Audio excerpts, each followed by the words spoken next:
तमर्णः तन्नो भक्त्यरिमः शन्न इन्द्रो बृहस्पतिः तन्नो विष्णुरुक्मा।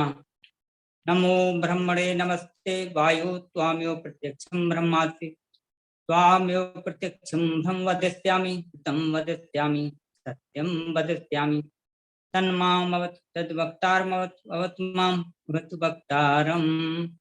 ओम शांति शांति शांति। सभी मातृशक्ति और सज्जन वृंद सादर नमस्ते। वेद प्रकाश शर्मा जी, अनिल कुमार नरूला जी, अभी हमारे बीच में हमारी बहन जी ईश्वर देवी जी बड़े भाग से तन पाया। प्रवीण गुप्ता जी, मुझे तूने दाता बहुत कुछ दिया है। और अभी हमारी बिटिया अदिति लखनलाल जी की छोटी वाली बालिका है जी, उस प्रभु की यह कृपा बड़ी। सभी संस्कार दे रहे हैं आप उनको। और मेरे बीच में सम्माननीय आचार्य नरेंद्र मैत्रेय जी पहुंच चुके हैं, जिन्होंने बहुत अच्छा कर्म दर्शन के ऊपर कल अपना व्याख्यान दिया था।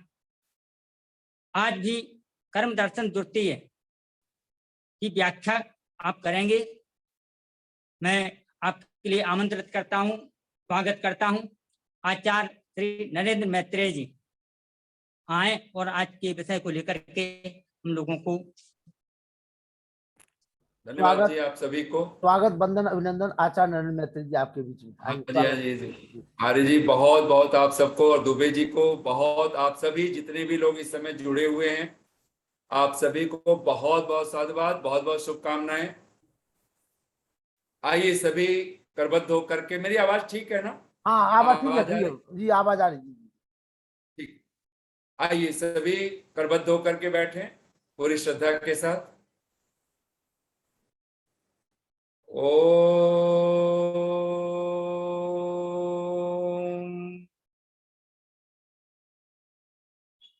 मधुमन्मे निक्रमणम् मधुमन्मे परायणम् वाचा वदामि मधुमत् भूयासं मधुसन्दृशः।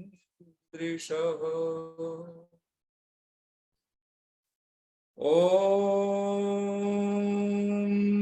केचित् वदन्ति धनहीन जनो जघन्यः केचित् वदन्ति गुणहीन जनो जघन्यः व्यासो वदत्यखिल शास्त्र गिरां प्रणीता नारायण स्मरणहीन जनो जघन्यः।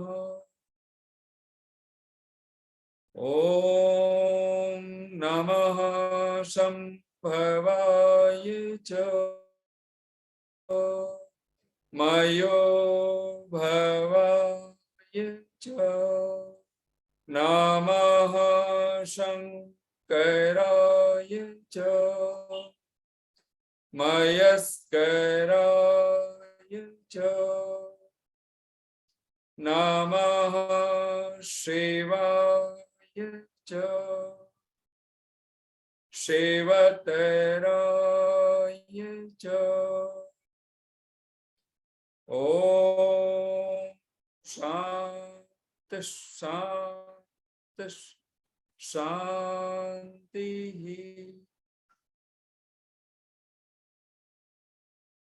आर्य समाज महरौनी ललितपुर उत्तर प्रदेश के इस पावन तत्वावधान में समाज के महिला समाज, पुरुष समाज, सभी अधिकारी वर्ग और दिल्ली आदि उत्तर प्रदेश और अनेक प्रांतों से और जहां से भी, देश से विदेश से, जहां से भी आप लोग इस समय जुड़े हैं, आप सभी को बहुत बहुत साधुवाद, बहुत बहुत शुभकामनाएं। उपस्थित धर्मप्रिय सज्जनों, मातृशक्ति, आइए जो कल हम लोगों ने थोड़ा सा चिंतन प्रारंभ किया है और ये कर्म दर्शन सहज अगर हम कहें, जो मोक्ष है वो हमारे निष्काम कर्मों का ही फल है, और जो ये संसार में जो हम अभ्युदय की जो प्राप्ति करते हैं ये हमारे सकाम कर्मों का फल है। और निस्संदेह अगर पूरी श्रद्धा के साथ भगवान से प्रार्थना करते हुए अगर हम विचार करते हैं तो पता चलता है कि मनुष्य जीवन इस संसार में, इस पूरे विश्व ब्रह्मांड में एकमात्र कोई जीव है, वो एक ही जीव है और उसका नाम मनुष्य है, जो कर्म योनि वाला कहलाता है। यानी अगर हम मनुष्य हैं तो बिना कर्म के तो हम रह ही नहीं सकते। और कोई प्राणी, कोई पशु, गाय हो कि कुत्ता हो कि हाथी हो कि घोड़ा हो, वो शुभ करे कि अशुभ करे, वहां उसका फल नहीं बनना है, क्योंकि वो सारी योनियां भोग योनि है। और ये हमारी वैदिक संस्कृति की कितनी बड़ी विलक्षणता। इस सिद्धांत को समझ करके जब आप चलते हो तो आपको लगता है कि पूरे विश्व भर में कुछ अच्छा करने का, कुछ बुरा करने का अगर दायित्व जाता है, सारी उंगलियां अगर किसी पर उठती हैं तो एकमात्र मनुष्य के ऊपर उठती है। किसी पशु पक्षी को हम दोषी नहीं ठहरा सकते, किसी भी पशु को दोषी नहीं ठहरा सकते, भले ही वो हत्या करने योग्य पशु क्यों न हो। लेकिन अगर दोषी ठहराया जाएगा अथवा प्रशंसा की जाएगी तो एक ही जीव है, और उस जीव का नाम है मनुष्य, जिसको भगवान वेद में मर्य कह करके भी पुकारा है, जो मरण धर्मा है। और हम लोग महर्षि देव दयानंद के ही वचन को माध्यम बना करके इस कर्म दर्शन पर कल जो थोड़ी सी चर्चा की उसको पुनः एक बार स्मरण कर लीजिए। सत्यम, ये जो भगवान के, जो महर्षि याज्ञवल्क्य के शब्द हैं, सत्यम वै देवा अनृतम मनुष्या। सत्य में और सत्य ही, और उसी का मानो भाष्य करते हुए महर्षि देव दयानंद और यजुर्वेद के पहले अध्याय, यजुर्वेद का पहला अध्याय 5वां मंत्र, बहुत प्रसिद्ध मंत्र है, अग्नि व्रतपते व्रतम चरिष्यामि तच्छकेयम तन्मे राध्यताम इदम अहम अनृतात् सत्यम उपैमि।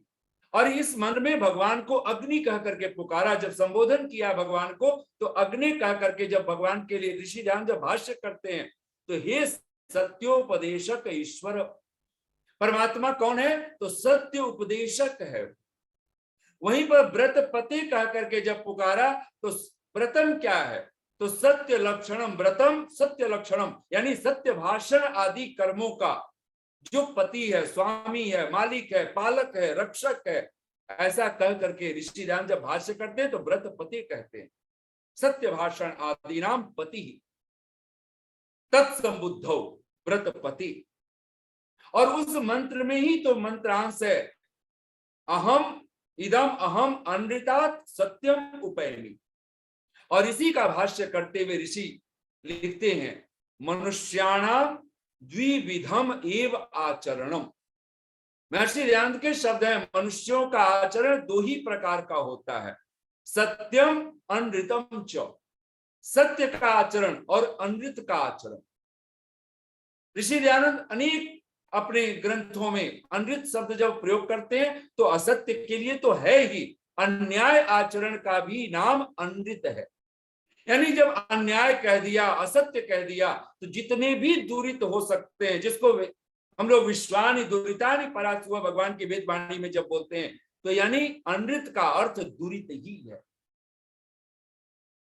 समस्त दुरितों से, दुरित कहें, असत्य कहें, अनृत कहें, अन्याय आचरण कहें, और इन सब का इसलिए ऋषि लिखता है अनृतात् सत्यम उपैमि। मनुष्याणां द्विविधम एव आचरणम सत्यम अनृतम च। ऋषि लिखते हैं यानी मनुष्यों का आचरण दो ही प्रकार का होता है। तो मनुष्य के आचरण, तो कई बार हम लोग सोचते हैं सत्यम वही देवा अनृतम मनुष्या, यानी जो सत्य वाले हैं उनको देवता कहते हैं, जो अनृत वाले हैं वो उनको मनुष्य कहते हैं। ये अर्थ छोड़ दीजिए, ये अर्थ मनुष्य के ही दो नाम हैं, देव और असुर, राक्षस। असुर कहिए, राक्षस कहिए, दैत्य कहिए, पिशाच कहें, ये सब नाम भी महर्षि देव दयानंद ने अपने भाष्यों में अनेक स्थलों पे इसको रखा हुआ है। दुष्ट कहिए, ये सब असुर, राक्षस, दुष्ट, दैत्य, पिशाच, ये सब मानो पर्यायवाची शब्द है। और इसी के एक बहुत प्यारे शब्द है, आप एक बार बोल लीजिए, अपने मन में दोहराइए। दुष्टाह परमेश्वराद दूरे वसंती। ऋषि दयानंद के शब्द हैं ये वेद भाष्य में। दुष्टाह, जो दुष्ट हैं, जो असुर हैं, जो राक्षस हैं, जो दैत्य हैं, जो अनृत आचरण करने वाले, अधर्म आचरण करने वाले जो लोग हैं, वो क्या होते हैं? तो दुष्टाह परमेश्वराद दूरे वसंती, वे परमेश्वर से दूर बसते हैं। और पहला ही वाक्य ऋषि का ये कहना कि मनुष्याणाम द्विविधम एव आचरणम, मनुष्यों के दो प्रकार के आचरण होते हैं, सत्य और अनृत। कहते तत्र ये वांग मनः शरीरैः सत्यम एव आचरन्ति, जो वाणी से, मन से और शरीर से सत्य का ही आचरण करते हैं, कहते ते देवाः, वे देवता कहलाते। ये च अनृतम आचरन्ति, और जो वाणी से, मन से, शरीर से अनृत का अर्थात असत्य का, अन्याय का, छल कपट का आचरण करते हैं। ऋषि लिखते हैं ते मनुष्याः अर्थात असुर राक्षसाः सन्ति इति वेद्यम। ये असुर राक्षस दो शब्द लिख करके ऋषि ने सब कुछ कह दिया। और ये कोई और नहीं, हम ही लोग हैं। या तो हम देवता हैं या फिर हम असुर हैं। और इसको भगवान की वेद वाणी में कहा, बीजानी आर्यान ये च दस्यव। दो ही तो प्रकार हैं, बीजानी आर्यान।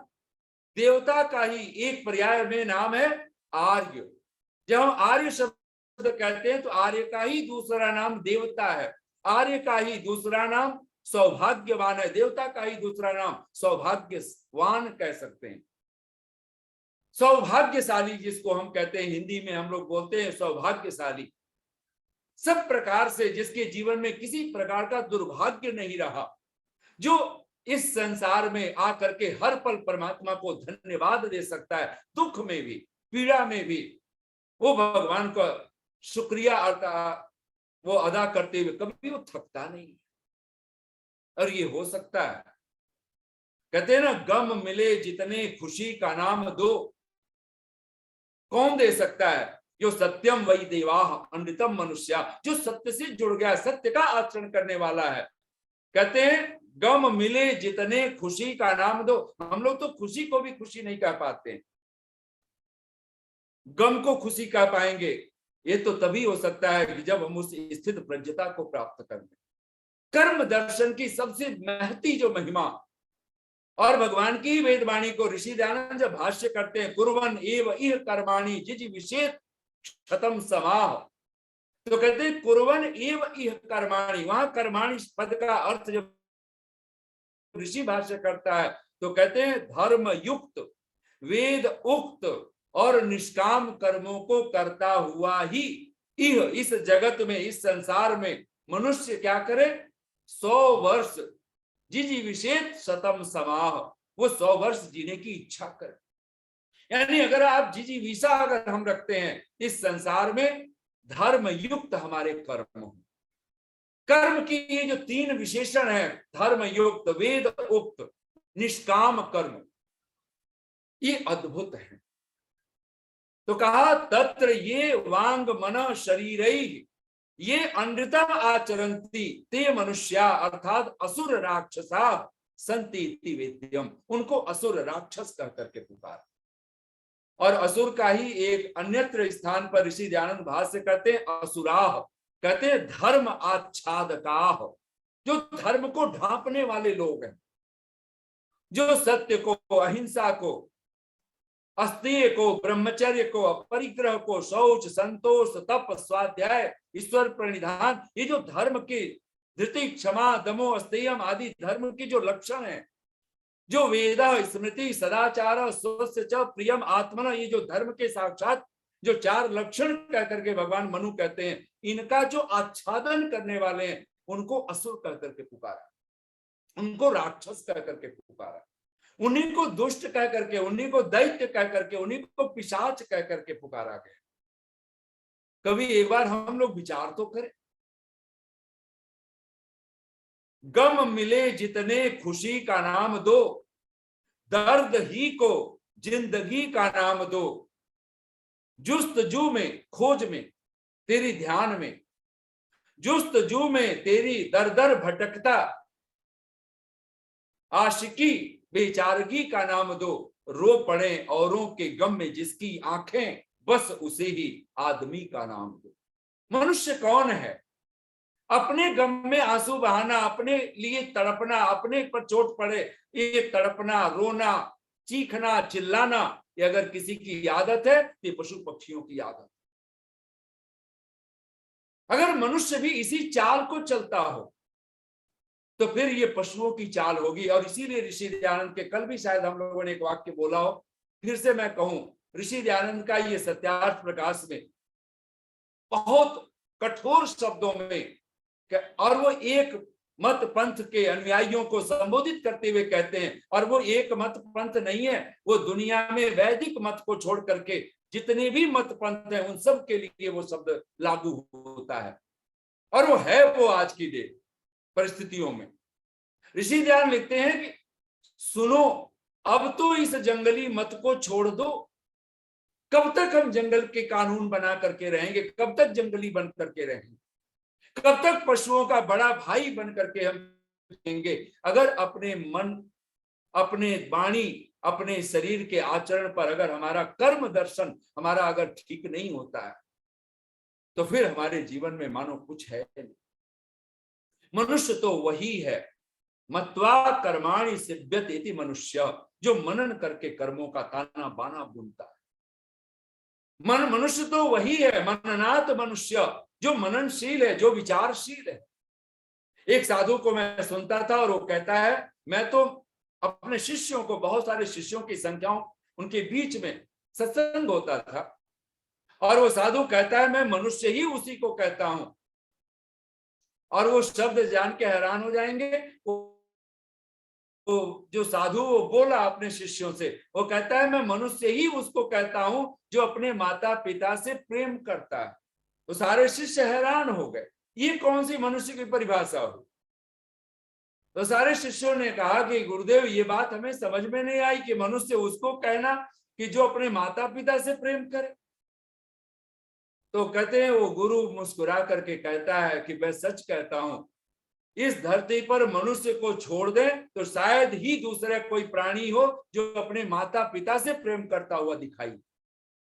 माता पिता अपने बच्चों से प्रेम करते हैं, ये पशु पक्षियों में है, लेकिन बच्चे उलट करके अपने माता पिता से प्रेम करें, ये पूरे वर्ल्ड में आपको किसी पशु पक्षी में नहीं दिखाई दे, चाहे वो गौ ही क्यों ना हो।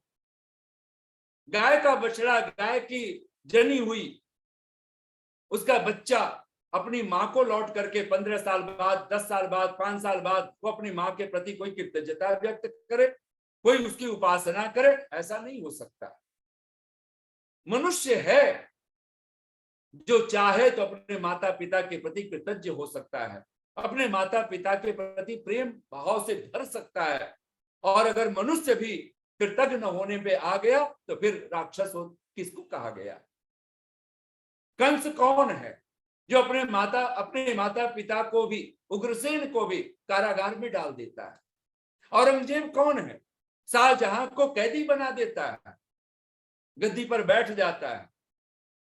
अब कल्पना तो करो, राक्षस किसको कहा गया है, असुर किसको कहा गया है? जो अपने सचमुच में, और जब ये परिभाषा सुनी शिष्यों ने वो सब अवाक रह गए। हमने कभी इस भाषा में सोचा ही नहीं, और इसीलिए ऋषि कहता है तीसरा यज्ञ अगर कोई है, तीसरा महाश्रेष्ठतम कर्म अगर कोई है ब्रह्म यज्ञ के बाद, देव यज्ञ के बाद, वो तीसरा है पितृ यज्ञ। और पितरों की संख्या केवल माता पिता पे ठहर नहीं जाती है। ये आचार्य, ये ऋषि, ये पितर, देवाः विद्वांसः, जिसमें अध्यापक, उपदेशक, और अगर आप सत्यार्थ प्रकाश पढ़ें, पंच महायज्ञ विधि पढ़ें, आपको अनेक पितरों की, जहां आज्यपा, सुकालिन, अविर्भुज, यम राजा आदि कह करके अनेक अनेक पितरों की चर्चा है। लेकिन मूल पितर कौन है? माता पिता।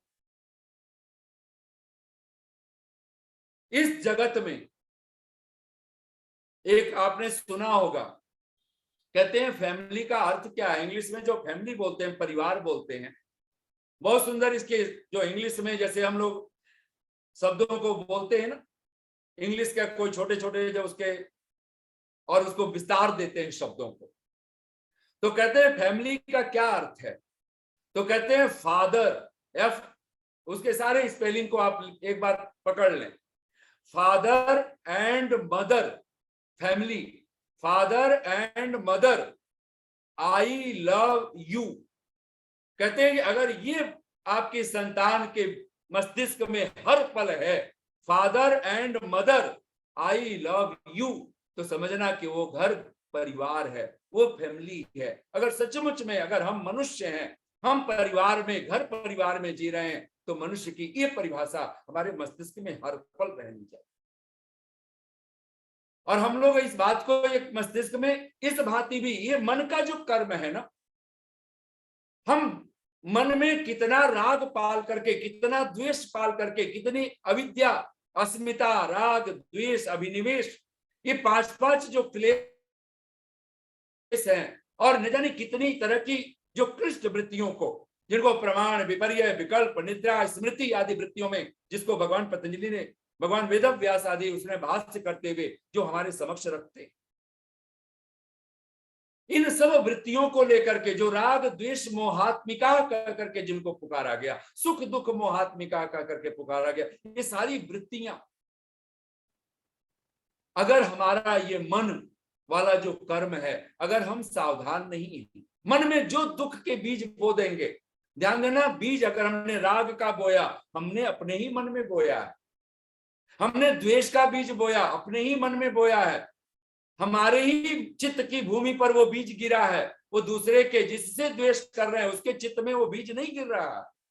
चाहे राग का हो, चाहे द्वेष का हो, चाहे वो छल कपट का हो, ईर्ष्या द्वेष का हो, अहंकार का हो, जो भी बीज हम बो रहे हैं अपने चित्त में, अपने मन में, वो बीज हमारी चित्त में जो पड़ जाता है, वो आज नहीं कल फल बन करके किसी और को नहीं मिलने वाला, हमें ही मिलता है। माता पिता कौन है? एक बार अगर मनुष्य की परिभाषा में विचार करके देखेंगे तो इसको आप सहज स्वीकार कर लीजिए। भगवान कौन है? न दिखने वाले, इस चर्म चक्षुओं से न दिखने वाले माता पिता है। त्वम ही न पिता वसो त्वम माता शतक क्रतो बभूवित अधाते सुमनम ईमहे। इसलिए तो परमात्मा को भी अगर हम भक्तों ने पुकारा है तो क्या कर करके पुकारा है? त्वमेव माता च पिता त्वमेव। वह माँ है, वह पिता है, और पहला गुरु अगर कोई है तो माँ ही तो है। पहला कोई गुरु है, पिता ही तो है, उसके बाद कोई आचार्य होता है। और ऋषि दयानंद तो कितनी श्रद्धा, अगर सत्यार्थ प्रकाश आप पढ़ते हो, पहला समोल्लास ऋषि दयानंद अपने मूल को याद करते हैं, ईश्वर को याद करते हैं। प्रत्यक्ष कह करके ऋषि के शब्दों में, तैत्तिरीय उपनिषद के ऋषि की बात, त्वमेव प्रत्यक्षम ब्रह्मासि, तू ही प्रत्यक्ष है। जिसको कवि के शब्दों में अगर हम कहें, जहालत से हम तुझको देखें ना देखें, मगर तू हमें हर घड़ी देखता। अज्ञानता के कारण, नासमझी के कारण हम परमात्मा पर उंगलियां उठाते फिरें। जहालत से हम तुझको देखें ना देखें, मगर तू हमें हर घड़ी देखता है। पता पत्ता पत्ता तेरा दे रहा है, सरासर गलत है कि तू लापता। परमात्मा लापता नहीं है, वो एवरीवेयर है। जो एवरीवेयर है उसको समवेयर बनाने वाले लोग आज विश्व में राज करते हुए दिखाई दे, तो दुर्भाग्य इसी बात का है कि मनुष्य देवता नहीं रह गया है, वो राक्षस बन चुका। दुर्भाग्य इसी बात का है कि हम सत्य आचरण वाले नहीं रह गए। हम असत्य आचरण को इतना महत्व दे रहे हैं, और एक बार अगर असत्य का बीज बो दिया, छल कपट का बीज बो दिया, राग द्वेष का बीज बो दिया, वो इंसान किसी और का क्या होगा वो अपना भी नहीं होता। कभी हम कल्पना तो करें,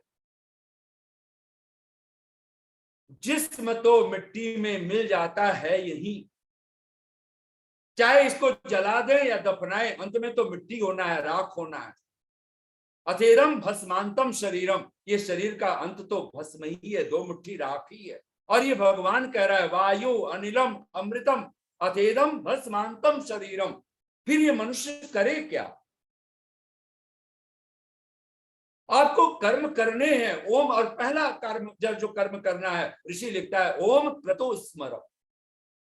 ये जो क्रतु कह करके पुकारा, क्रतु के दो अर्थ हैं बहुत महत्वपूर्ण रूप से। क्रतु नाम प्रज्ञा का है और क्रतु नाम कर्म का है।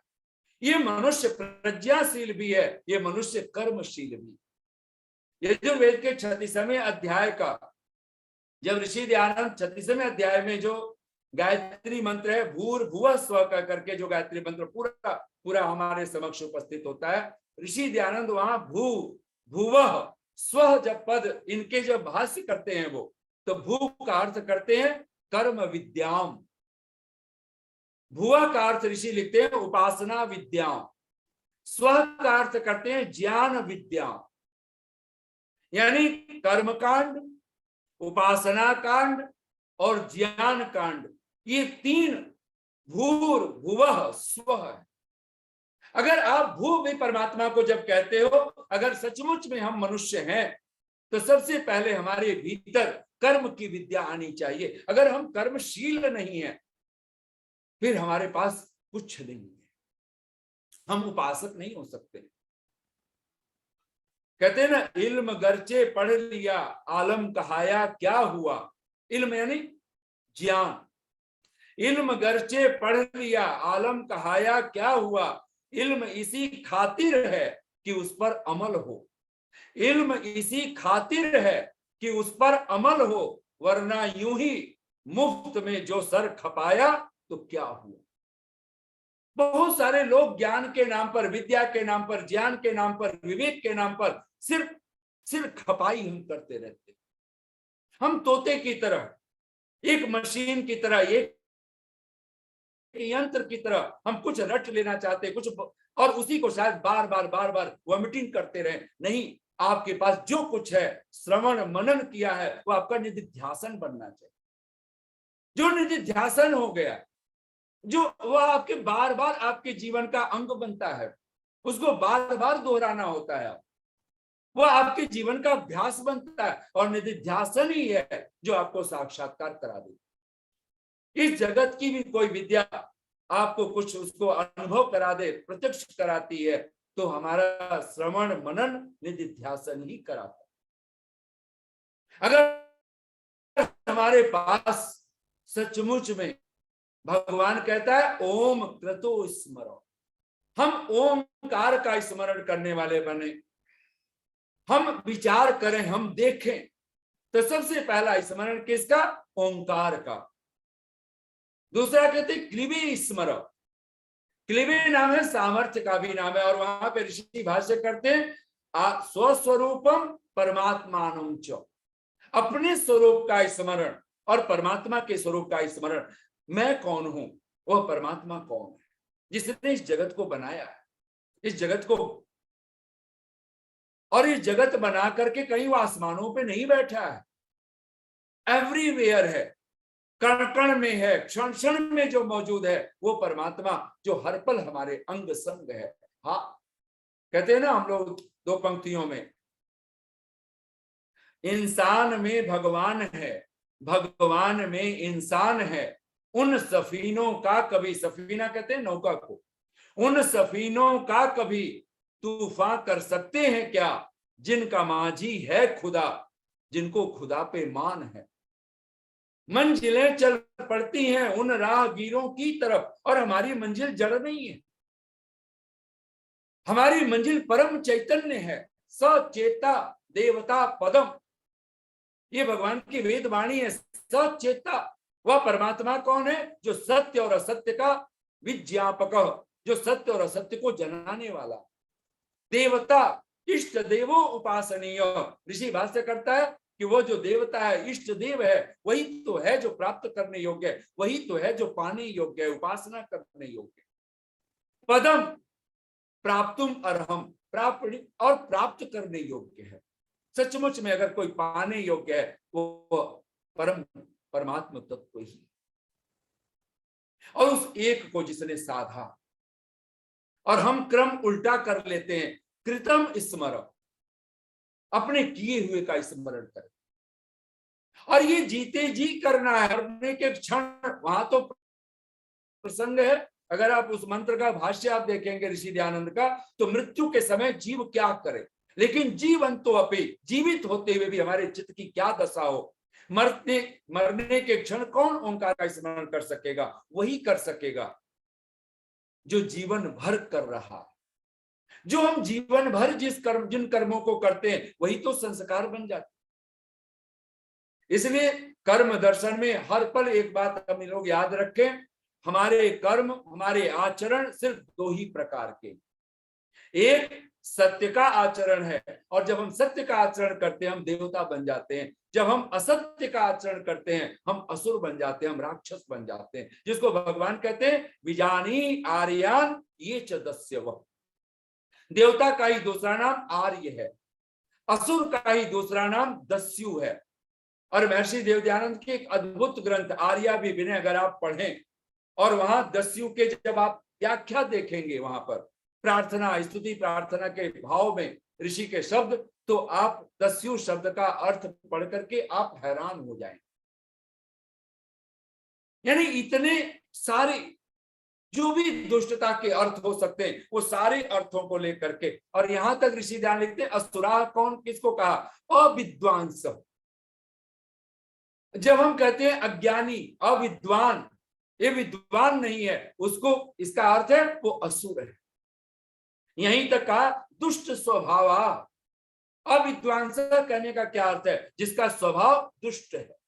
फिर वहां तक कहा दुष्ट स्वभाव प्राणिन, और वो कौन? ये मनुष्य, ये असुर। महर्षि देवदयानंद ही आपने पढ़ा हो, सुना हो, असुरिया नाम ते लोका अंधेन तमसा वृताः तांस्ते प्रत्यापि गच्छन्ति एके चात्म हनु जना। वहां आत्महंतारो जना की दृशा भवंती, जो आत्महंता लोग हैं, जो आत्महत्यारे जिनको कहा। और वहां ऋषि अर्थ क्या करते हैं? आत्महंता कौन है? तो कहते हैं आत्महंतारो जना की दृशा, यानी आत्मा को भूले हुए जन, आत्मा को भूले हुए लोग। आत्महंता का, आत्मा तो मर नहीं सकती, आत्मा की कोई हत्या नहीं हो सकती। इंसान में भगवान है, भगवान में इंसान है। उन सफीनों का कभी तूफान कर सकते हैं क्या? जिनका माझी है खुदा, जिनको खुदा पे मान है। मंजिलें चल पड़ती हैं उन राहगीरों की तरफ, दिल में जिनके जोश है, पैरों में जिनकी जान है। जिनका दिल, जिनका हृदय उत्साह से आप्लावित रहता है, और ऋषि दयानंद के भाषा में कहें हर पल समुल्लास से भरा होता है। ऋषि दयानंद सत्यार्थ प्रकाश का, जिस व्यक्ति के जीवन में भी सत्य रूपी अर्थ का प्रकाश होगा, जो देवता बनकर के जीता है, कहते हैं कि उसका मन उल्लसित होता है, समुल्लासित होता है। दिल में जिनके जोश है, पैरों में जिनके जान है, और उसका पैर यानी जो कर्म करने के लिए वो सतत तत्पर रहता है, वो कभी आलसी बन करके, काहिल बन करके, जाहिल बन करके उसके जीवन कभी चलता नहीं। ऋषि के शब्द हैं, ये पुरुषार्थिनो ईश्वरोपासका। जब ऋषि दयानंद पुरुषार्थी शब्द लगाते हैं, बहुत बार अगर आप पढ़ेंगे, अगर वेद भाष्य पढ़े ऋषि के, ये पुरुषार्थिना, जो मनुष्य पुरुषार्थी हैं, ईश्वर उपासका, ईश्वर उपासक,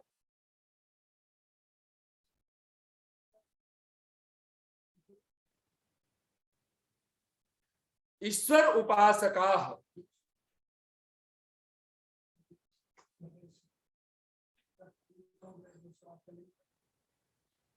ईश्वर उपासका, ये पुरुषार्थी न ईश्वरोपासका, जो पुरुषार्थी हैं, ईश्वर उपासक हैं। ऋषि लिखते हैं वे मनुष्य, कहते हैं ते शोभनम मनः, वे ही सुंदर उत्तम ज्ञान, और यहां तक कहते हैं श्रेष्ठानि उत्तमानि धनानि सत्या इच्छाश्च प्राप्नुवन्ति। यानी जो पुरुषार्थी मनुष्य है, ईश्वर उपासक है, तो एव वही मनुष्य, वही पुरुषार्थी मनुष्य क्या होता है, तो कहते हैं वही पुरुषार्थी मनुष्य शोभनम मनः, एक तो उसका अर्थ सीधा सीधा सुंदर मन, लेकिन ऋषि दयानंद जब उसका भाष्य में हिंदी में अगर आप अर्थ पढ़ेंगे तो मन शब्द ज्ञान के लिए है। उत्तम ज्ञान, उत्तम ज्ञान जिसको संस्कृत में हम लोग ज्ञान बोलते हैं, हिंदी में ज्ञान बोलते हैं। शोभनम मनः, उत्तम ज्ञान, उत्तम मन किसको प्राप्त होता है, जो ईश्वर उपासक है, जो पुरुषार्थी। कहते हैं श्रेष्ठानि उत्तमानि धनानि, श्रेष्ठ उत्तम धन भी किसको प्राप्त होता है, धन्य जिसका जीवन हो उठे, वो कौन होता है, जो पुरुषार्थी है। और पुरुषार्थी का एक ही अर्थ ऋषि दयानंद तत्क्षण करना चाहते हैं, जो ईश्वर उपासक है।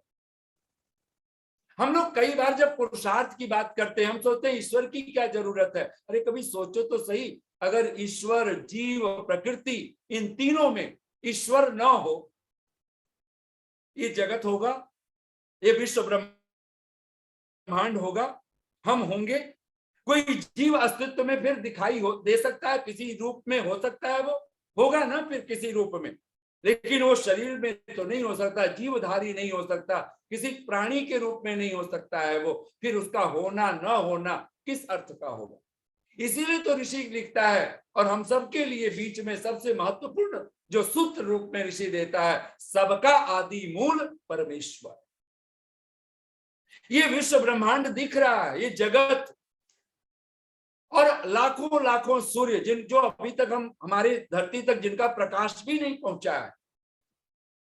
अब कल्पना तो करो, इतना विशाल, इतना विराट विश्व ब्रह्मांड ये अगर है तो किसके कारण है, उसका मूल कौन है, वो परमात्मा ही तो है। हम लोग हैं। आज कोई डॉक्टर डॉक्टर कहलाता है, किस लिए कहलाता है, क्योंकि हमारे शरीर सिस्टमेटिक हैं। आंख कहाँ होनी चाहिए, नाक कहाँ हो, कान कहाँ हो, सारी इंद्रियां कहाँ हो, हमारे 5 ज्ञान इंद्रियां, हमारी 5 कर्म इंद्रियां, हमारे प्राण। और हम लोग तो एक प्राण की बात करते हैं, हम लोग सोचते हैं प्राण केवल श्वास, 10-10 प्राणों को लेकर के हम जीवन जी रहे हैं। प्राण, अपान, व्यान, उदान, समान, नाग, कूर्म, कृकल, देवदत्त, धनंजय, ये 10-10 प्राण लेकर के व्यक्ति, और फिर भी प्रश्न उठाता हो ईश्वर है कि नहीं है, ईश्वर की क्या जरूरत है, तो फिर हमसे बढ़कर के ना समझ कौन। ध्यान दीजिए, बार बार एक स्मरण करने योग्य है। अगर ऋषि दयानंद को अगर हम पकड़ना चाहें, समझना चाहें, एक बात मन में बिठा लीजिए, अगर ईश्वर उपासक नहीं है, हम इस धरती पर कुछ भी कर्म करने योग्य नहीं। हमारा हर कर्म, क्योंकि ऋषि का एक वाक्य आप सत्यार्थ प्रकाश में आप सब बोल लीजिए, मन में सब दोहराइए, जो परमेश्वर की स्तुति, प्रार्थना और उपासना नहीं करता, अब करना है ना, ये भी कर्म है। और ऋषि दयानंद के शब्द हैं, एक बार आप कभी मत सोचिए कि जो हम लोग हाथ से कर्म करते हैं और ये मन से कर्म करते हैं, सांसारिक कर्म करते हैं, वो उन्हीं कर्मों का नाम कर्म है। ऋषि दयानंद के शब्द हैं, हे मनुष्या, यूयम धर्म आचरण, वेद, योगाभ्यास, सत्संग आदि भी कर्म भी, इन सबको कर्म कह करके पुकारा। हम लोग जब वैदिक संध्या में प्रार्थना करते हैं, ऋषि के शब्दों में, हे ईश्वर दयानिधे भवत कृपया अनेन जप उपासना आदि कर्मणा, वहां कर्म कह करके पुकारा। अगर ये जप उपासना भी है प्रभु हम कर पाए, वैदिक संध्या कर पाए हैं, ये वैदिक ध्यान हम लोग कर पाए हैं, आपके बारे में विचिंतन कर पाए हैं, विचार कर पाए हैं, ये जो भी थोड़ा बहुत निधि ध्यासन श्रवण मनन चिंतन हुआ है, हे प्रभु भवत कृपया, ये आपकी कृपा से हुआ है। आप सोच सकते हो उपासना भी हम करते हैं, उसकी कृपा से करते हैं। और फिर भी हम कर्म की एक ही व्याख्या लेकर के बैठे हो कि हाथ पांव चल रहे हो तो हम कर्मठ हैं, तो फिर हमसे बढ़कर के ना समझ कोई और। ऋषि का वाक्य सुनिए, फिर बोलिए, मन में दोहराइए। सत्यार्थ प्रकाश में ये शब्द है ऋषि के, जो अर्थात जो मनुष्य परमेश्वर की स्तुति, प्रार्थना और उपासना नहीं करता, ऋषि बहुत कठोर शब्द वहां लिखते हैं, वह कृतघ्न। ये कृतघ्न शब्द क्या है? वही असुर, राक्षस, दुष्ट, पिशाच, इन सब शब्दों को, दस्यु आदि आदि जितने भी शब्द आपको कहना, दुष्ट जितने भी शब्द आप कठोर से कठोर कह सकते हो, उन सारे शब्दों का संस्कृत निष्ठ बहुत सुंदर शब्द अगर एक शब्द में कहना हो, उसका नाम है कृतघ्न। और ये कौन होता है? ये असुर ही होता है, राक्षस ही होता है। ऋषि ध्यान लिखते हैं, जो परमेश्वर की स्तुति, प्रार्थना और उपासना नहीं करता वह कृतघ्न, और दूसरा शब्द संभालिए उसको, और वह महामूर्ख भी होता है। महामूर्ख शब्द है ऋषि दयानंद के, और इस सत्यार्थ प्रकाश में है। और दुर्भाग्य देखिए कि 150 वर्ष हो गए हमें, लेकिन आज तक हम अपने समाज में उपासना को स्थान नहीं दे पाए। ईश्वर की उपासना न करने वाला, ईश्वर की प्रार्थना न करने वाला, ईश्वर की स्तुति न करने वाला कृतघ्न अर्थात असुर है, राक्षस है, वो पिशाच है वो। और दूसरा शब्द ऋषि लिखता है, और वो महामूर्ख भी होता है। आप सोचो, जो महामूर्ख है वो घर परिवार के लिए शुभ हो सकता है? महामूर्ख कौन होता है? वो कालिदास की तरह तो होगा ना, कि जिस डाल पर बैठा है और उसको वहीं से काट रहा है कि जहां से वो कटे तो डाल ही ना गिरे, वो भी गिरेगा वो। महामूर्ख वही तो होता है कि जिस थाली में खा रहा है उसी में छिद्र करने लगा है, धूल दूसरित उसी का भोजन होने वाला है। और मैंने तो एक मजाक में सुना है कि पुराने जमाने में जो सम्राट होते थे वो एक महामूर्ख अपने महल में रखते थे, ताकि पता चलता रहे कि महामूर्खता कैसी होती है, किसको कहते हैं। एक दिन सम्राट अपने महल से जैसे ही निकल रहा था, और वहीं पर महामूर्ख का भी कक्ष बिल्कुल अपने अंदर, अपने भवन में, अपने बेडरूम के आसपास महामूर्ख को रखते थे, ताकि दुनिया को उसका पता ना चले, राजा को सिर्फ पता चले। कहते हैं कि जैसे ही सम्राट निकला है, अचानक वो महामूर्ख दौड़ता हुआ आता है, राजा के पीठ पे एक लात मार देता है। लेकिन वहीं पे संतरी वहां पे भी थे और राजा को संभाल लेते हैं। राजा पलट के देखता है तो महामूर्ख उसने ही लात मारी है। उस सम्राट कहता है, महामूर्ख तूने क्या किया? उसने हाथ जोड़ लिया उस महामूर्ख ने। उसने कहा, महाराज क्षमा करें, मैंने समझा रानी साहिबा है आपकी। उस सम्राट ने तो सिर पीट लिया, ये मुझे लात मारा है और कारण ये महामूर्ख भी बता रहा है मुझे नहीं मारना था, इसको मेरी रानी को मारना था। आप हद तो सोचो। जो महामूर्ख है वो न घर के लिए शुभ हो सकता है, न परिवार के लिए शुभ हो सकता है, न वो समाज के लिए शुभ हो सकता है। आज हमारे समाज अगर विकृत है तो एक ही कारण है, हमारे समाज में हम उपासक बनकर के नहीं रह पाए। आज हमारे पास धन है, आउटर वेल्थ बहुत है, इनर वेल्थ का कुछ पता ही, श्रम दम का कुछ पता ही नहीं है। ये जो 6 संपदाएं जिसको ऋषि कहता है, सम, दम, तितिक्षा, उपरति, श्रद्धा, समाधान, ये किसके जीवन में आएंगे? जो उपासक बन चुका है। बिना ईश्वर की उपासना किए कोई व्यक्ति और वो देशभक्ति की बात करता हो, राष्ट्र भक्ति की बात करता हो, ये उसी महामूर्ख की तरह है जो लात मारेगा ही।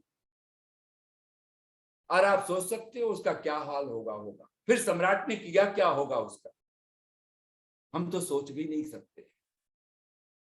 जो महामूर्ख है वो किसी के लिए भला नहीं हो सकता। और महामूर्ख शब्द हम बहुत साधारण शब्द बना करके, महामूर्ख कौन है? असुराह, दुष्टाह, राक्षसाह, पिशाचाह। जब हम किसी को दुख देना चाहते हैं, आपने सुना होगा ना, महर्षि दयानंद की अद्भुत घटना है जीवन का। पुणे में वो बैठे हैं अपने कक्ष में, अपनी कुटिया में, जहां पे वो ठहरे हुए थे। कुछ ऋषि दयानंद के, अब अनुयायी तो कह नहीं सकते उस समय में, लेकिन कुछ प्रेमी थे ऋषि दयानंद के, उनको आप आज की भाषा में हम लोग भक्त कह सकते हैं। लेकिन ऋषि दयानंद को पसंद करते थे, बहुत अच्छा लगता था। और वो भाग करके आए, कुछ राजपूत टाइप के वो थे, क्षत्रिय खून था उनका, और वो आकर के कहते हैं कि महाराज आप हमें भी अनुमति दीजिए, हम भी ईंट का जवाब पत्थर से दें। तो महर्षि दयानंद मुस्कुरा रहे थे, बोले हुआ क्या है बताओ भी। बोले महाराज हम अपने मुंह से वो कहना हमारे लिए उचित नहीं लगता, वो भी आपके सामने। ऋषि दयानंद मुस्कुरा के कहते हैं कैसा भी हो, सत्य है, जो तुमने देखा है सुना है वो सुनाओ। कहते हैं कि फिर हाथ जोड़ करके नजरें नीची करके कहते हैं महाराज एक आदमी को गधे पर बिठा रखा है, मुंह काला कर रखा है, और उसकी पीठ पर और आगे पीछे उसके हर जगह दयानंद मुर्दाबाद लिखा हुआ है। बच्चे बूढ़े जवान स्त्री पुरुष उसके पीछे लोग चल रहे हैं और दयानंद मुर्दाबाद के नारे लगा रहे हैं। ये बर्दाश्त नहीं हो रहा, आप हमें अनुमति दें, हम भी जा करके उन लोगों का जवाब दे कुछ। महर्षि दयानंद उस क्षण मुस्कुरा रहे थे, तो सारे वो जो प्रेमी थे वो सारे अवाक रह गए, बोले आप अभी भी सुन करके मुस्कुरा रहे। तो ऋषि दयानंद मुस्कुरा करके कहते हैं एक बात बताओ, असली दयानंद कौन है, मैं हूं या वो है जो गधे पर बैठा हुआ है। तो सारे हंस पड़े ये सुन करके, बोले महाराज ये भी कोई पूछने की बात है, असली दयानंद तो आप हैं। तो ऋषि दयानंद तत्क्षण, क्या ऊहा, क्या प्रतिभा है ऋषि की, क्या कठोरता में भी कटुता में भी कोई हास्य ढूंढ लेना, ये ऋषि दयानंद से सीखे। ऋषि दयानंद लिखता है, कहते हैं उनसे, अगर तुम कहते हो असली दयानंद मैं हूं, तो मैं तुमसे कहना चाहता हूं कि फिर नकली दयानंद गधे पर बैठे तो ठीक ही तो है, नकली जो ठहरा। नकली दयानंद का मुंह काला हुआ हो तो होना ही चाहिए नकली दयानंद जो ठहरा। नकली दयानंद को अगर मुर्दाबाद के नारे लग रहे हो तो लगने ही चाहिए, क्योंकि नकली दयानंद जो ठहरा। और कहते हैं इतना भर सुनना था, वो सारे जो उनके प्रेमी भक्त थे वो सब खिलखिला के हंस पड़े। ऐसा कोई ऋषि हो सकता है। मनु महाराज कहते हैं सत्यार्थ प्रकाश में ऋषि दयानंद का यह अद्भुत उद्घोष है, सम्मानाद ब्राह्मणो नित्यम उद विजेत विषादिव। जो ब्रह्म ज्ञान, जो परमेश्वर का उपासक है, जो वेद का उपासक है, उसको ब्राह्मण कहो, और वह सम्मान से वैसे ही डरता है, कहते हैं जैसे कोई विष से डरता हो।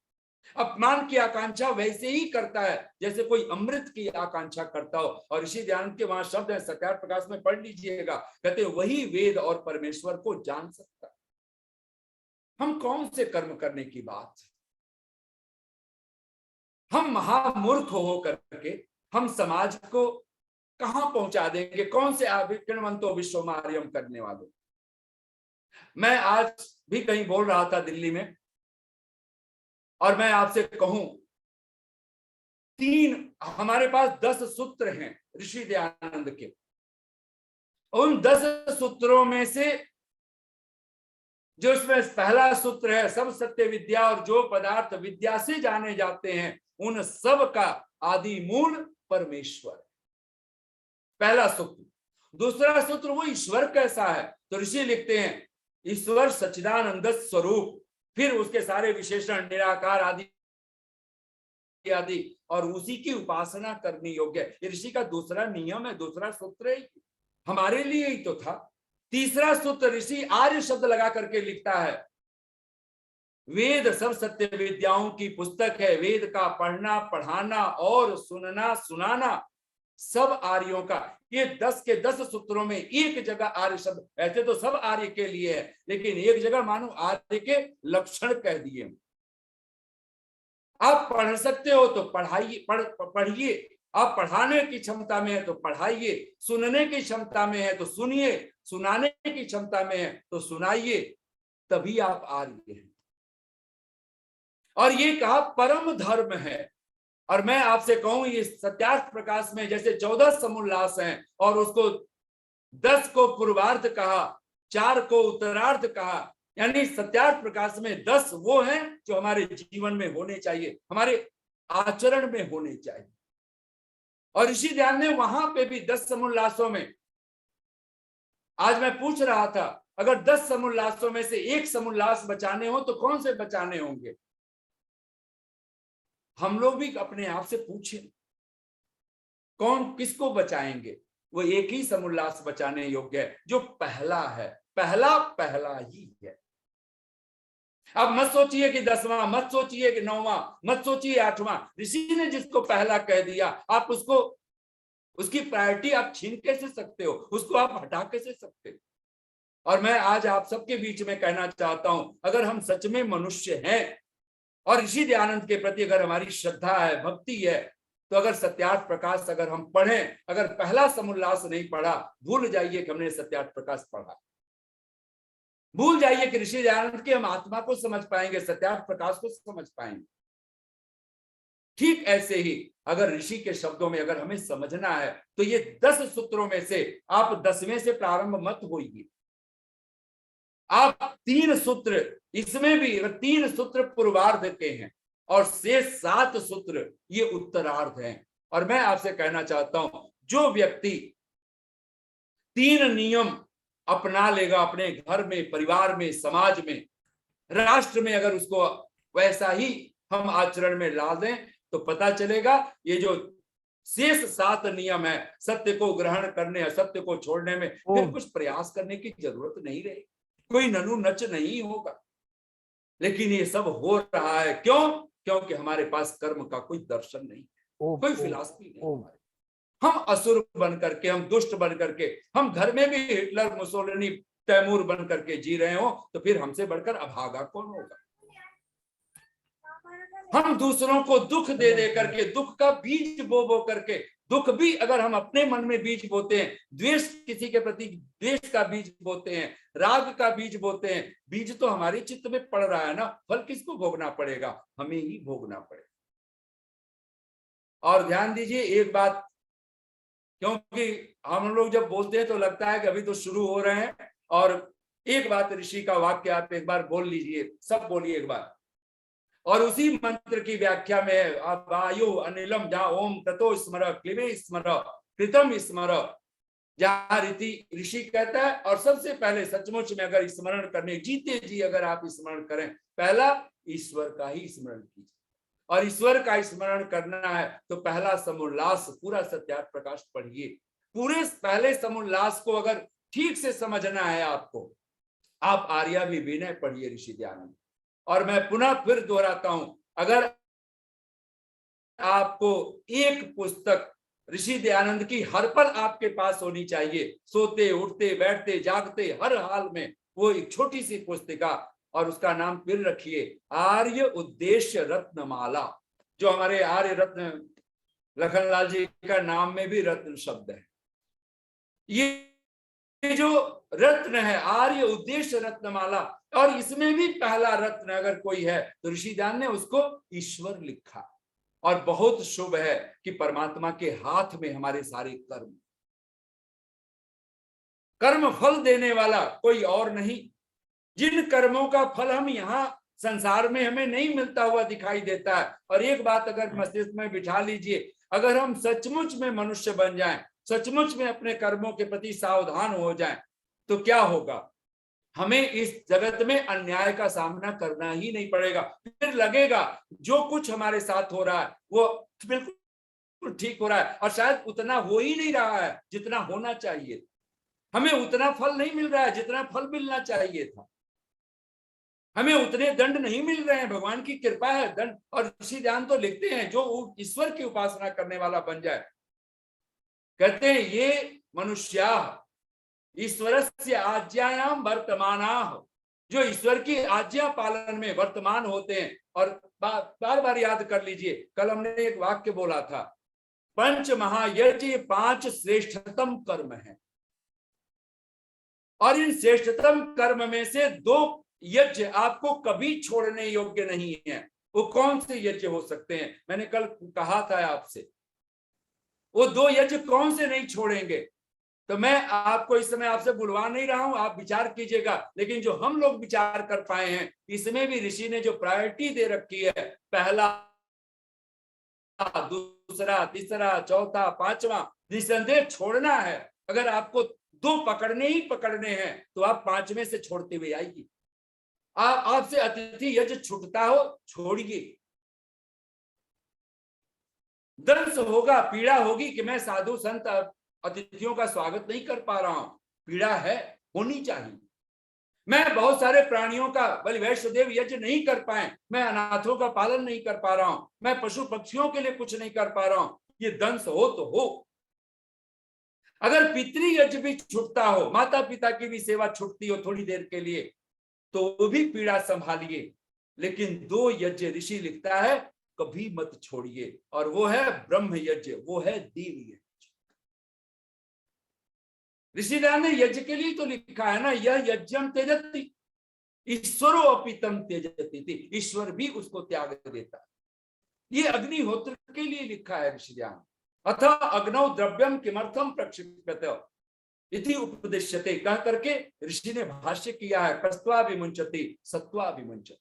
ओम ओम। कौन है जो यज्ञ को छोड़ता है? कहते हैं जो यज्ञ को छोड़ता है उसको ईश्वरो अपि तम त्यजति, ईश्वर भी उसको छोड़ देता है। ओम। बोलिए बार बार मन में आप सभी, यह यज्ञम त्यजति, जो यज्ञ का त्याग करता है, ईश्वरो अपि, ईश्वर भी,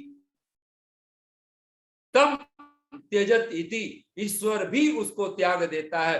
पूछा कस्मै प्रयोजनाय, किस प्रयोजन के लिए परमात्मा त्याग देता है? तो लिखते हैं ऋषि ध्यान के शब्द हैं, आप बोलिए तस्मै दुखम एव स्यात्, उसको दुख ही होवे। ईश्वर कैसा है? सच्चिदानंद स्वरूप है। एक दिन पूरी सृष्टि प्रलय हो जाएगी, होगी ना एक दिन, ये धरती भी मिटेगी, ये सूरज भी मिटेगा, ये चांद सितारे भी मिटेंगे, सब मिटेंगे, तो क्या परमात्मा दुखी होगा? हम लोग एक मकान बनाते हैं और मकान जब जर्जर होने लगता है तो हम भी खुशी खुशी दूसरा मकान बनाते हैं, लेकिन नया मकान समय हो चुका है जी, तो हम शायद दुखी होंगे, उदास होंगे, लेकिन परमात्मा न कोई दुखी होता है न उदास होता है। आइए अंत में, मैं बिल्कुल समय हो गया है तो मैं अपनी वाणी को विराम दूं और आप 2 पंक्तियां बोलिए एक बार। ऋषि के शब्द हैं कृतम, ऋषि के शब्द हैं कृतम कर्म विफलम न भवति इति। बोलिए एक बार, कृतम कर्म विफलम न भवति इति मत्वा धर्मे रुचि अधर्मे अप्रीतिश्च कार्य। बहुत सीधा सा ऋषि के संस्कृत है, कहते हैं कृतम कर्म विफलम न भवति, किया हुआ कर्म कभी निष्फल नहीं होता है। जो आपने मन से कर्म किया, जो वाणी से कर्म किया, जो शरीर से आपने कर्म किया है, वो कभी विफल नहीं होता, कभी निष्फल नहीं होता है। कहते इति मत्वा, ऐसा मानकर क्या करें? तो कहते धर्मे रुचि, धर्म में रुचि लाइए। आपकी रुचि, आपकी प्रियता, आपकी प्रसन्नता किस में हो? तो धर्म कर्म में। और अधर्मे अप्रीतिश्च, और अधर्म के प्रति अप्रीति हो। आइए, जो मैं अक्सर जो कुछ पंक्तियां बोला करता हूं, तो अपने उन्हीं पंक्तियों को बोलते हुए वाणी को विराम दे रहा हूं। आप सबने बड़ी श्रद्धा के साथ कल और आज सुना है, और इसको बहुत गहराई से विचार करते रहिए, और एक ही विचार कीजिए कि ईश्वर को नहीं छोड़ना है, क्योंकि कर्म फल किसी के पास अधिकार है, वो परमात्मा के पास है। और जिस दिन आप परमात्मा पर भरोसा करोगे तो जो कुछ आपको मिला है वो बहुत मिला है। स्वामी रामतीर्थ के पंक्तियों के शब्दों में कह दें, तेरे कर्म से है बेनियाज, कौन सी शय मिली नहीं, झोली ही मेरी तंग थी, तेरे यहाँ कमी नहीं। तेरे कर्म में कमी नहीं, तेरी कृपाओं में, तेरे कर्म में कमी नहीं, करीम है तू महाकृपालु है, दयालु है।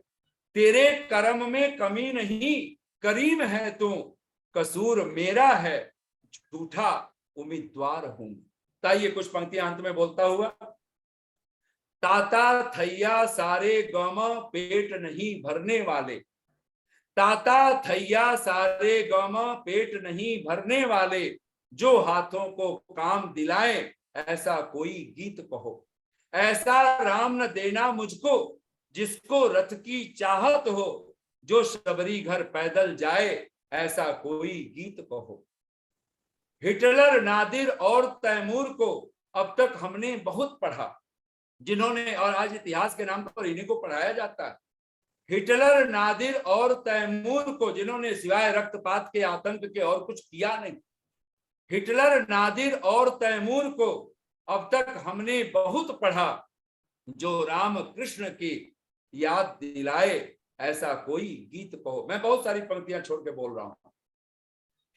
ऐसा देव न देना मुझको, बहुत सारे लोग हैं आसमानी फरिश्तों की, आसमानी जन्नत की जो इंतजार में, और न जाने धरती पर क्या क्या पागलपन कर रहे हैं। कोई आसमानी स्वर्ग होता हो। हमारे पहली बार ऋषि ने धरती पर स्वर्ग उतारा है, क्योंकि देवताओं के दर्शन भी धरती पर कराए, मातृदेवो भव पितृदेवो भव आदि कह करके। ऐसा देव न देना मुझको, ऋषि देवदान को श्रद्धांजलि भी दे इस भांति। ऐसा देव न देना मुझको जिसको स्वर्ग की, कोई आसमान में स्वर्ग होता हो।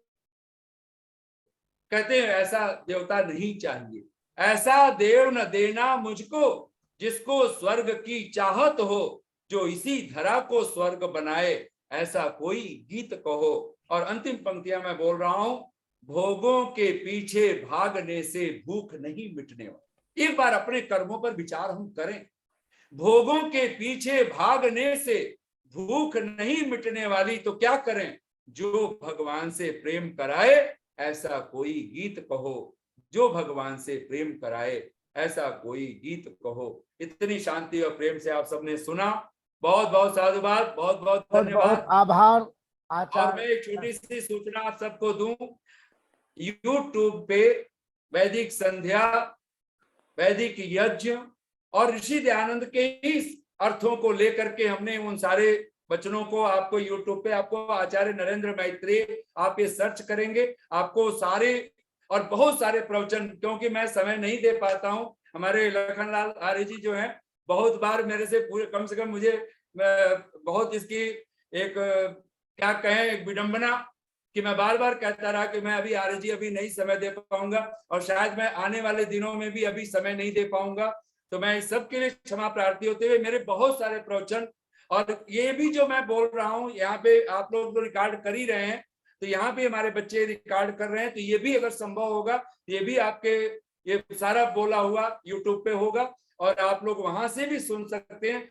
और कम से कम 100 से ऊपर प्रवचन हमारे यूट्यूब पे चैनल पे हैं, तो आप लोग अवश्य आप वहां जाकर के देख सकते हैं, सुन सकते हैं। धन्यवाद। आप सबको बहुत बहुत साधुवाद, बहुत बहुत साधुवाद, धन्यवाद बहुत आर्य आभार। जी, दुबे जी, और आप सभी जितने भी जहां से भी आप लोग जुड़े हुए हैं धन्यवाद। इस समय, सभी माताओं को, सभी आचार्य नरेंद्र मैत्री जी, धर्मप्रिय सज्जनों, पिछले मातृशक्ति, दो आप दिनों सबको से बहुत बहुत नमन, बहुत बहुत साधुवाद, बहुत बहुत धन्यवाद। पिछले ओम शम। 2 दिनों से जो और आपने, मैं आर्य जी, मैं आपके बीच से इस समय निकल रहा हूँ, मैं क्षमा चाहते हुए।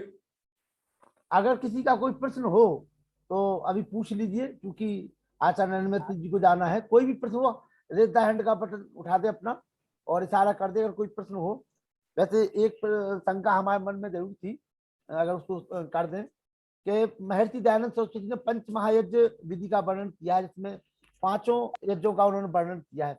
तो क्या कहीं ऋषि ने इस तरह का वचन लिखा है कि इनमें से हमें किन्हीं को छोड़ने की आवश्यकता पड़े तो इन 3 को छोड़ दीजिए, इन 2 को अपना लीजिए? क्या ऐसा कहीं लिखा है महर्षि दयानंद सरस्वती ने? आचार्य नरेंद्र मैत्री जी।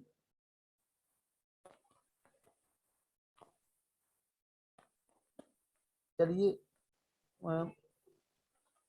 हमारे बीच में आज पहली बार हमारे बड़े भाई प्रोफेसर डॉक्टर अरिमर्दन सिंह जी जुड़े हुए हैं, और हाकम सिंह जी बराबर में जुड़ते रहते, दोस्तन सिंह लोधी समर्दा जुड़े हुए हैं, विजय सिंह बाबूजी, विजय सिंह निरंजन एडवोकेट साहब बराबर जुड़ते रहते। आज भी वो जुड़े हुए थे, लेकिन किसी कारणवश से वो भी चले गए हैं। तो मैं चाहता हूं कि आप पहली बार जुड़े हैं, कोई प्रश्न हुआ आपका तो वो भी यहाँ शंका उसको रखी जाएगी। ये स्वतंत्र पटल है, किसी भी प्रकार का प्रश्न अगर होता है यहाँ पे उसको भी रख सकते हैं। और कार्यक्रम सुना आपने, कैसा लगा उसके बारे में भी आप 2 शब्द कह सकते हैं, प्रोफेसर अरिमर्दन सिंह जी। और इसके बाद मेरी बेटी वेदांती तैयार रहे, एक भजन उसका होगा। जी अरिमर्दन सिंह जी, 2 शब्द कहिए आप। जी प्रोफेसर साहब बोलिए। नमस्कार सर सभी लोगों को। नमस्ते जी, नमस्ते जी, नमस्ते जी। और मैं तो अभी आधा घंटा जोड़ पाया हूँ। क्या कि आज मेरे को सर्च कर रहा था, तो मैं देख तो बहुत दिनों से रहा हूँ। क्या है, इस समय हमारी एक इसी टाइम पर कॉलेज की एक ऐसी मीटिंग फंसी रहती, मैं बहुत तड़प रहा था, लेकिन मैंने जो अभी भी सुना आधा घंटे में, और मैं इसको शायद कभी नहीं छोड़ पाऊंगा। जो सत्यार्थ प्रकाश की जो पुस्तक है, आप बार बार कहते थे, और जो भी उसका मूल्य हो, जो भी जिसकी प्रतियां जितनी निकलती हो, मैं उनको लेना चाहता हूँ। क्योंकि जो उन्होंने कहा कि वो राम नहीं चाहिए जो मोक्ष दिलाता हो, वो एक ऐसी गूढ़ चीज कह गए हैं वो कि वास्तव में। और खैर मैं ऋषि दयानंद सरस्वती जी का तो मैं जान लो उपासक हूँ, ऐसा नहीं है, मैंने कुछ पढ़ा तो है, लेकिन मैंने ये तथ्यात्मक नहीं जान पाया जो अभी सुना रहे थे। और वास्तव में सत्यार्थ प्रकाश मैंने बहुत पहले पढ़ा था, लेकिन बाद में मुझे फिर मिला नहीं। और आपने कई बार कहा भी सत्यार्थ प्रकाश मेरा दुर्भाग्य रहा, लेकिन मैं जरूर जुड़ूंगा, मैं सुनना चाहता हूँ। मैं फेसबुक में जो उनके पढ़े हुए हैं वो भी मैं देखूंगा। बिल्कुल और सत्यार्थ प्रकाश की जो पुस्तक आपको बताओ बड़े भाई, पिछले लगभग 1 महीने से विजय सिंह निरंजन जी बाबूजी को आप भली भांति जानते हैं, उनके विचारों को जानते हैं जी। और उनको मतलब चूंकि वो कई पंथों को, कई मतों को पढ़ चुके हैं, पढ़ भी रहे हैं, लेकिन जब पिछले यहाँ विद्वानों को उन्होंने सुना कई दिनों से, अलग अलग विद्वानों को अलग अलग विषय पे, तो उनकी धारणा बदल गई। अब ऐसा होता है कि अब मुझे फोन नहीं करना पड़ता उनको जोड़ने के लिए, जैसे ही 7:45 पढ़ते हैं वो तुरंत आ जाते हैं और उनको अच्छा लगने लगा यहाँ पे आकर के। जी नहीं लखनलाल जी, क्या होता यहाँ क्या है भाई साहब, यहाँ पाखंड के लिए लेस मात्र भी कोई जगह नहीं है, यहाँ पाखंड के लिए कोई जगह नहीं है। बस नहीं है, वो तो 10 मिनट में समझ में आ गया। जो बाद में लाइनें कह रहे थे वो 10 मिनट में समझ में आ गया, और लोगों को यही लगता है कि पता नहीं क्या कहते हैं लखनलाल जी, क्या करते रहते हैं। और ये मैं बात बता दूं कि आलोचना किसी की भी नहीं करना चाहिए, लेकिन पहले तो उसको सुनो तो कि आखिर है क्या इसके अंदर, इसके बाद आपको टिप्पणी करने का अधिकार है। और चूंकि जो आप ये कर रहे हैं तो बहुत दिनों से, एक बार देखो इसमें आए थे कंपनी बाग में जब तो मैं कई बार देखा कि ये पढ़ा है, अब मैं कैसे सुनूं, उसी टाइम मेरी मीटिंग हो जाती है। मैंने कहा, जबकि मैं आज काम निपटा रहा था, मैं संडे में सुन रहा हूँ। धन्यवाद आप लोगों को। ये लखनलाल जी, ऐसा नहीं है, विचार हमारे जीवन बदलते हैं, परिवार के बदलते हैं, संस्कार बदलते हैं, हम आपके एक विचारधारा के हैं। जी बेटी वेदांत जी, आपकी बेटी एक भजन गा रही है, उसको सुनिए। जी वेदांत जी। नमस्ते जी सभी को। नमस्ते बेटा, नमस्ते, बोलो।